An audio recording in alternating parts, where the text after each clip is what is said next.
Question number 6 है triangles का। इन fig 6.21 AC is equal to AE, AB is equal to AD and angle BAD is equal to angle EAC, so that BC is equal to DE।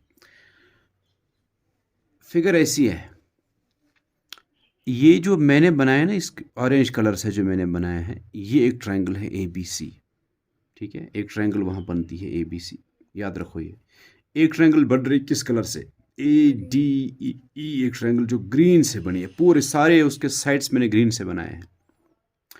हमें असल में इन दो triangles को congruent दिखाना है। क्यों? हमें दिखाना है BC और DE इक्वल है। BCDE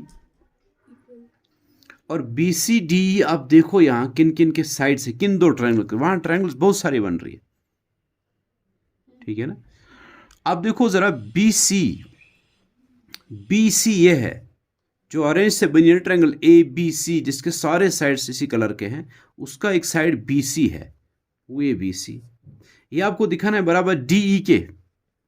DE देखो किस ट्रायंगल का साइड है, जो मैंने, जिसके सारे साइड्स ग्रीन से बने हैं, ADE के, ये उसका साइड है। हमें दिखाना है इनको इक्वल। तो हम क्या पढ़ रहे हैं? कॉन्ग्रुएंट ट्रायंगल्स पढ़ रहे हैं ना। हम इन दो ट्रायंगल्स को कॉन्ग्रुएंट दिखाएंगे, फिर कहेंगे भाई CPCT इक्वल है। ठीक है जी, हम दिखाएंगे ये दो ट्रायंगल्स कॉन्ग्रुएंट है, इसलिए मैंने अलग अलग कलर के उनको बनाया है। इन दो ट्रायंगल्स को मुझे कॉन्ग्रुएंट दिखाना है। अब उसके लिए देखेंगे गिवन क्या है। गिवन ये है कि पहले लिखा है AC is equal to AE, एक ये गिवन है। अब देखो जरा फिगर में, क्या ये उन दो साइड्स के, क्या उन दो ट्रायंगल्स के साइड्स है ये जिनको हमें कॉन्ग्रुएंट दिखाना है? AC is equal to AE। देखो जरा, AC ये है, किसका साइड है? ये है ना उसी ABC का साइड। ABC जो मैं दिखा रहा हूं आपको ऑरेंज से बनी, उसका साइड है ना AC। ये इक्वल है AE के। AE ये है, AE किसका साइड बन रहा है? देखो ADE का, जो ग्रीन से बनी है ट्रायंगल, ग्रीन कलर से। हो गया, इन दो ट्रायंगल्स का एक एक साइड इक्वल है ना।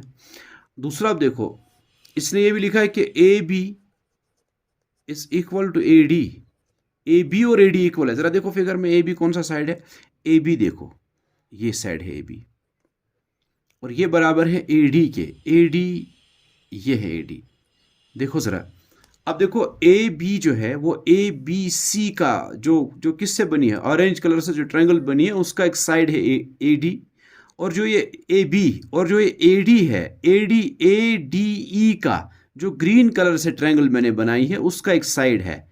तो पता चला ABC का और ADE का ये दो साइड्स है, ये जो इक्वल है। नहीं समझ गए आप? नहीं समझ में आ रहा कि ऑरेंज से जो मैंने बनाया है ABC, उसका AB, और जो ग्रीन कलर से ट्रायंगल बनी है ADE, उसका AD इक्वल है। दो साइड्स हो गए इक्वल। अब इनका जो उनके बीच में जो एंगल बन रहा है, उनके जो बीच में एंगल, भाई इसके लिए मैं आपको इसको अलग से दिखाता हूं। ये जो ट्रायंगल मैंने बनाई है ना ऑरेंज से, ये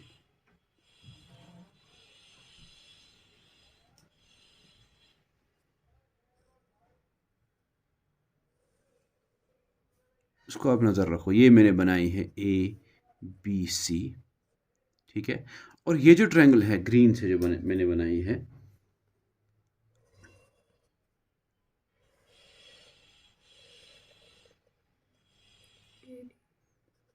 ADE, उन्हीं दो ट्रायंगल्स को मैं यहाँ बना रहा हूँ, उन दो ट्रायंगल्स को। ठीक है ना, जिनको कॉन्ग्रुएंट दिखाना है। असल में मुझे BCD इक्वल दिखाने हैं, वो साइड्स है इन दो ट्रायंगल्स के, तो मैं उन्हीं को कॉन्ग्रुएंट दिखाना चाहता हूँ। मैंने आपको समझाने के लिए यहाँ बनाया उसको। देखो जी, AB और AD इक्वल है, जो मैंने यहाँ आपको समझाया, उसी को मैंने यहाँ बनाया है। और AC और AE इक्वल है, दो साइड्स इक्वल है। अब ये पूरा एंगल और ये पूरा एंगल, इसके लिए मैंने बनाया ये एंगल समझाने के लिए आपको। ये पूरा एंगल और पूरा एंगल बराबर होना चाहिए। फिर हम कहेंगे SAS शुरू से, क्योंकि दो साइड्स और उनके बीच में जो एंगल बन रहे हैं वो इक्वल है, तो हम कहेंगे SAS से, साइड एंगल साइड से कॉन्ग्रुएंट है।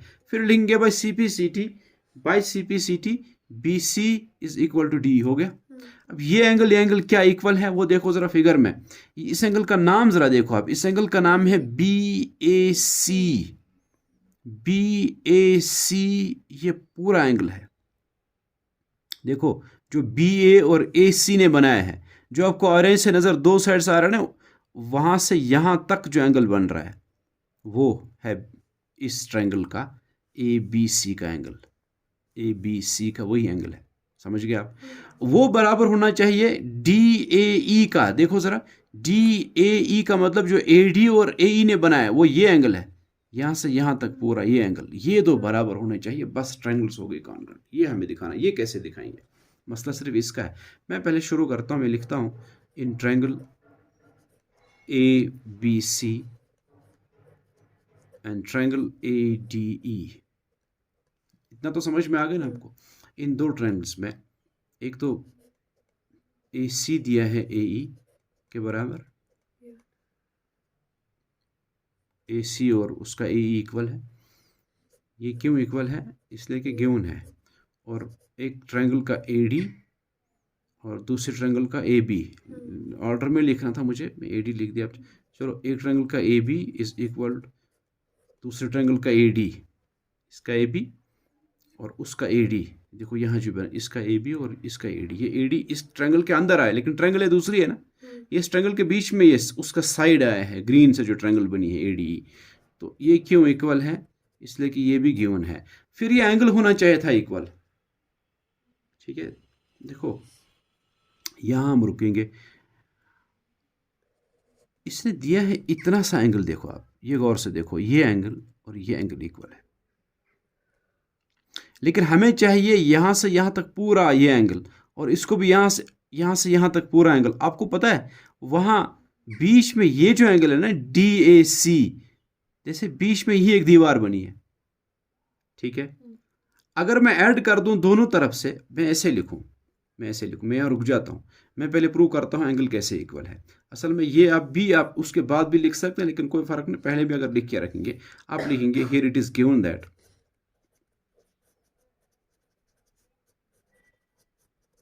क्या दिया है कि एंगल BAD, ये एंगल इतना सा AB और AD जो बनाया है वो बराबर है EAC के, EAC के बराबर है वो। ये दो इक्वल है, लेकिन हमें ये नहीं चाहिए, हमें तो पूरा, ये तो ऑरेंज कलर की इस लाइन ने, रेड इस ग्रीन कलर की लाइन ने बना है, हमें ऑरेंज टू ऑरेंज पूरा वही बनेगा ABC का। इस तरह ग्रीन टू ग्रीन जो पूरा एंगल बना है वही बनेगा ADE का वो एंगल, ठीक है ना।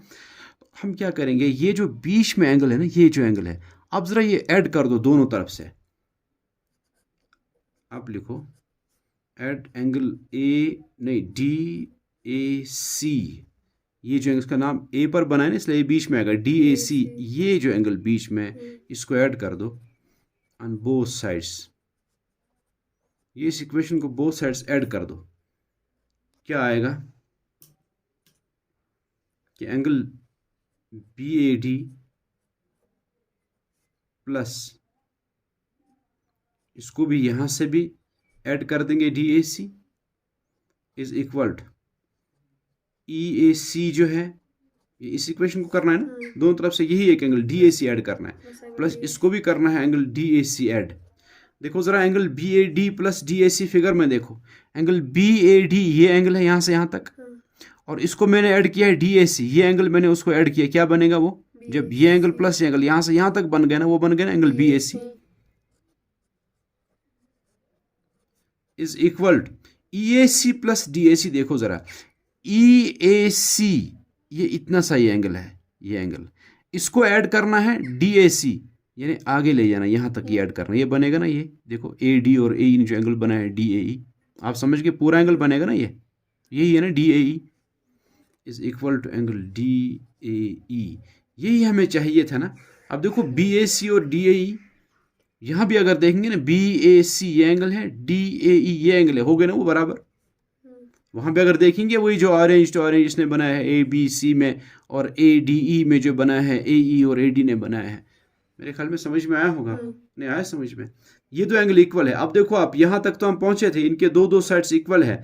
अब इनका ये एंगल भी तो इनके ये बीच में जो इक्वल साइड्स के बीच में एंगल दो है वो भी तो इक्वल है। तो फिर हम लिखेंगे देयरफॉर ट्रायंगल। अब आप नए से भी लिख सकते हो, यहाँ से शुरू कर सकते हो, ये लिखेंगे, कोई ज़रूरत नहीं, यहाँ से भी उसके बाद लिखो कि therefore triangle ABC is congruent to triangle ADE। ABC और ADE आ गई कॉन्ग्रुएंट। अब इसका ये साइड है BC, जैसे यहाँ BC और ADE का साइड है DE, वो कॉरस्पॉन्डिंग साइड्स है, वो तो इक्वल होंगे।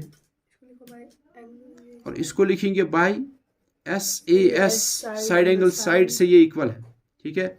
और फिर BC is equal to DE, क्यों है? कॉरस्पॉन्डिंग पार्ट्स है कॉन्ग्रुएंट ट्रायंगल्स के, इसको लिखते हैं हम CPCT। बस हो गया प्रूफ।